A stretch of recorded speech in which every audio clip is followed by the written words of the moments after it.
I'm sorry, look at the size of that touchpad. I feel like they built the laptop around it, and I actually kind of hate it.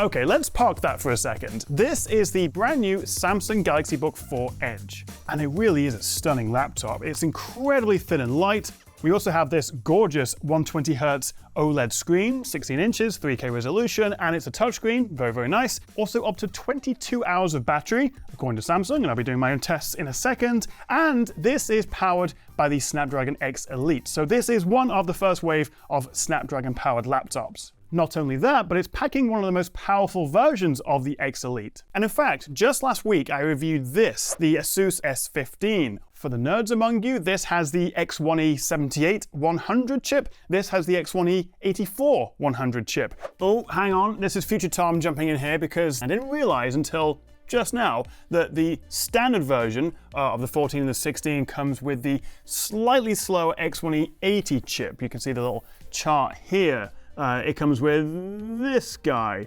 by default, which is still a little bit better than the one that you get in the VivoBook. The difference is that you get the dual core boost.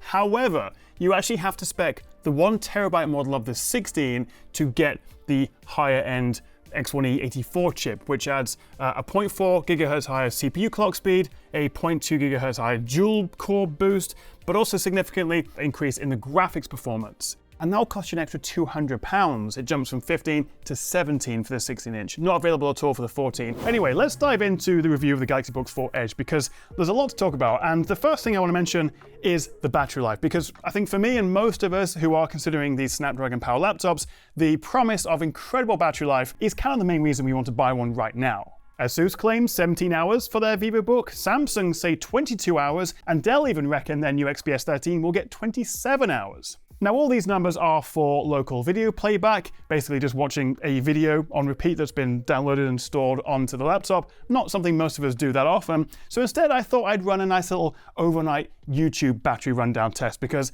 I figured that's a bit more, relatable. People watching tech chat videos all night long until their laptop dies. People do that, right?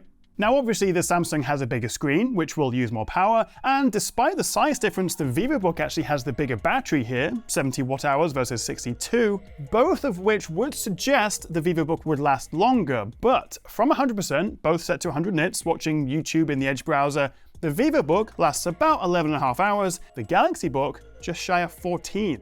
And even better, standby life. Leaving this overnight, I only lost sort of between 1 and 2% of its charge. Very impressive battery life for a Windows laptop. Now, yes, my MacBook Air 15-inch M3 can last a little bit longer doing a similar test, around sort of 15, 16 hours-ish, but not everyone wants a Mac. And the beauty of this is that we finally have some proper competition to Apple's lineup, which we just haven't had for years now since they introduced the M series chips. Even better, look at the size of this charger.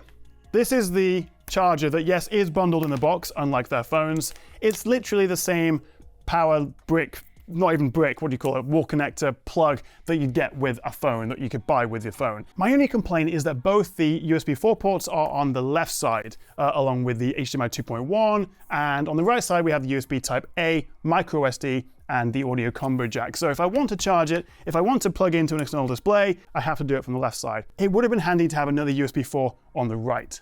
Can we talk about this design for a second? Look at it. It is absolutely gorgeous. Now that is as far as it will go back, so you're not getting a 180 hinge. Can I open it with one finger? Yes, I can. Look at that. And actually not too bad at all in terms of screen wobble. It's also incredibly thin and light. We're talking, I think, 12.3 millimeters at its thickest point, 10.9 for the 14-inch, also 1.55 kilograms, which is about 3.4 pounds. Not quite LG gram territory of light, but then I don't love the sort of magnesium alloy material they use on that. This is a full aluminum chassis all round, and it is gorgeous. I love this sapphire blue, and if we open it up, it definitely gives me kind of Surface laptop vibes in this color with this sort of gray bluish keys.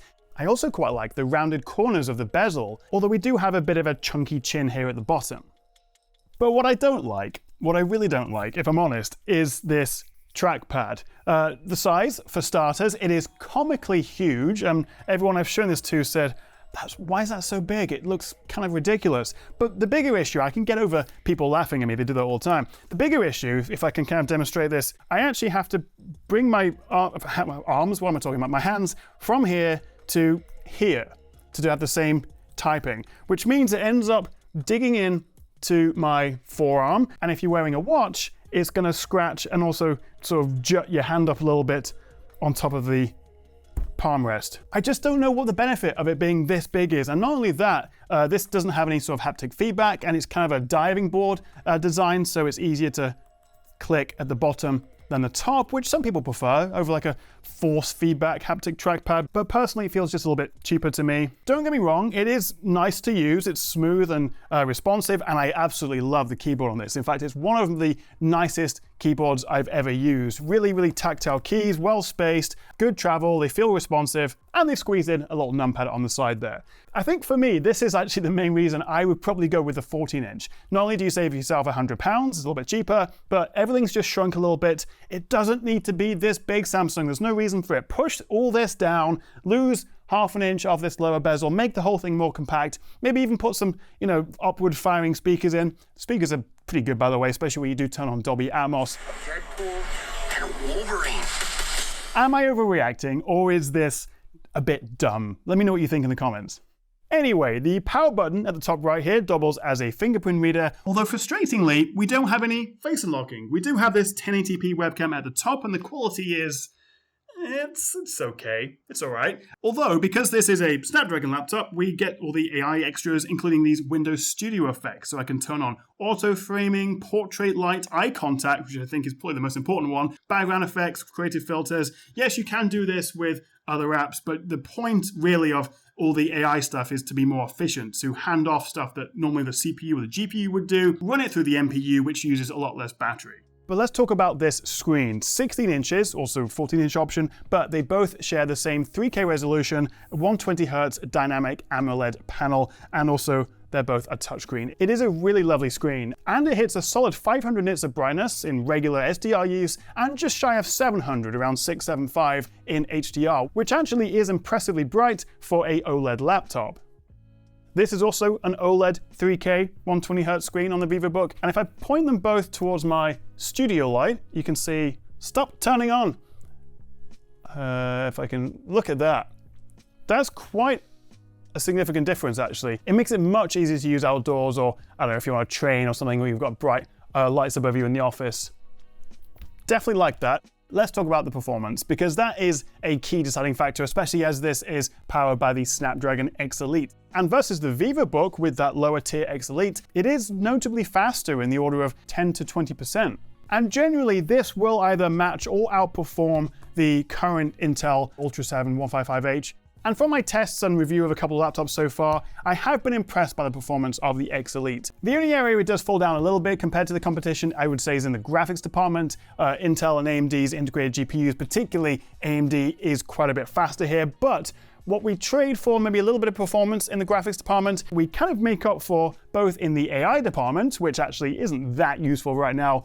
As I say, it's mostly towards just being more efficient, giving us better battery. Although, of course, being a Snapdragon laptop, these are the first Copilot Plus certified PC, so you get Windows Co-Create and live translation, and also recall when they actually launch it, because they recalled recall. None of those things are essential. I think live translation is probably the most useful.